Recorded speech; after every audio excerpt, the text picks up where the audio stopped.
Let's start to our first episode. I will share to you a Supreme Court decision. This is the case of Nestor and Rosalina, the petitioners versus the Court of Appeals and the Republic of the Philippines. So the petitioners here are Nestor and Rosalina. The respondents were the Court of Appeals and the Republic of the Philippines. So additional context, I will read to you some of the facts of the case. The case also references the predecessors in interest of the petitioners, specifically spouses Hitulio and Lucrecia. They were the ones who initially filed for judicial confirmation of title and for the registration of title. There was also reference to Felicissimo and Teodulo. They were mentioned as individuals who were given the opportunity to file a written opposition regarding a certain parcel of land which was included in the petition for judicial confirmation and registration of title. Okay. So let's start with the facts. This is a petition for review of the decision of the Court of Appeals. So normally, Bisayaon lang ako ha. Kung maabot ni sa Supreme Court, most of the time, gikan dyan na siya sa Court of Appeals. Most of the time, not all the time. Okay? Kung ang kaso sa yuta. So this is a petition for review of the decision of the Court of Appeals. Unsa may intention? The intention is nullifying the decision of the Court of First Instance of which confirmed, okay, Court of First Instance sa karon nga panahon, this is the Regional Trial Court, which confirmed the petitioner's title over the lots subject of the instant petition.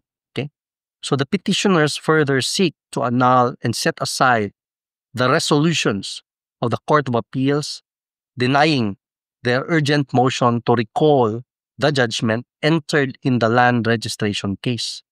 So what is the backstory or the antecedent facts? So the antecedent facts are as follows. The antecedent facts starts way back 1960, November 1960.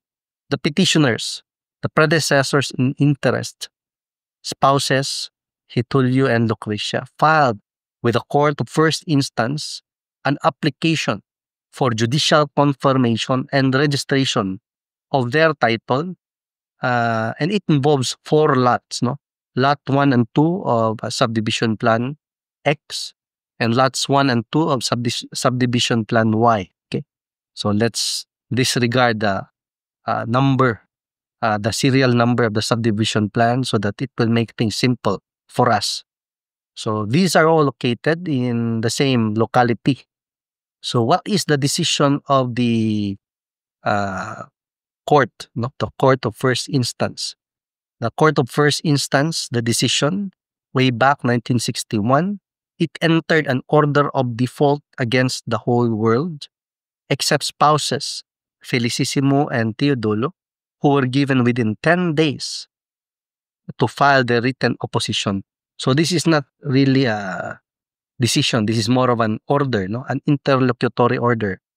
So they were given an opportunity within 10 days to file their written opposition as regards a certain parcel of land. Okay, let's call it lot number 2 of plan, subdivision plan, let's say Y. Okay, letter Y.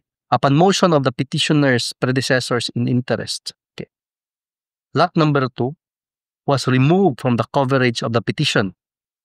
So impliedly, no, from what I can see in this decision, the petitioners yielded to the oppositor. So they dropped one out of the 4 parcels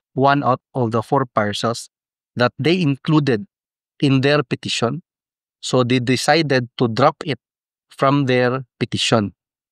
Okay, so the remaining parcel of land has an area of a few thousand square meters. So on June 15, 1967, the Court of First Instance promulgated a decision. So this is already a decision initially there was an order of general default. That is what usually happens when you file these types of petition. There will be an initial hearing, no? An order will be issued setting the case for initial hearing, and that order will be, let's just say, made known. There will be a notice given, depending on the modes of giving notice indicated in that order and in the procedure. And it will notify the public, no? Ideally, the theory is to notify the public and to make known to those persons who intend to oppose the petition. So if there will be no oppositor, there will be an order of general default. And in this case, there was an order of general default except certain persons. Usually the order of general default does not include the state. Okay. So June 15, 1967, the Court of First Instance or the Regional Trial Court promulgated a decision confirming the petitioner's title to the property. Later, a few months later, original certificate of title was issued in the name of the petitioners. Okay. So later on, after 18 years, there was a challenge, and that will be the subject of our next episode. So if you have updates, recent updates in law, no, I urge you. So this is my advocacy. Please contribute updates. Pero kung mag-send mo link lang, gov.ph link. Gov.ph link. Ayaw ng link sa walay klaro kay basin sayop. Kanang gikan sa government websites, Philippine official website of the Republic of the Philippines, gov.ph. If you have latest updates but those involving these topics only, ayaw tong mga wala na ko gitunan, kaya mga related lang sa akong studies and advocacy, I encourage you so that I can share also to others the latest updates, no? Kaya di man ako na may bawaan tanan. So, if you can share, send a link, okay? So, ayaw sa Facebook page nga messenger, kaya di ko tigbasa na. Send a link to, this is my email address. Ampo to, maklaro ba? So, that is Juliet Alpha November, Romeo Uniform Zulu, John Ruse, mo na ako name, no? Juliet Alpha November, Romeo Uniform Zulu, Lima Alpha Whiskey. Okay? johnruslo@gmail.com. So, send link. Ayun ang taas kayo. Link lang. So that I can verify, and if the source is legitimate or it is a very recent update, I will read it and try to explain it in this channel.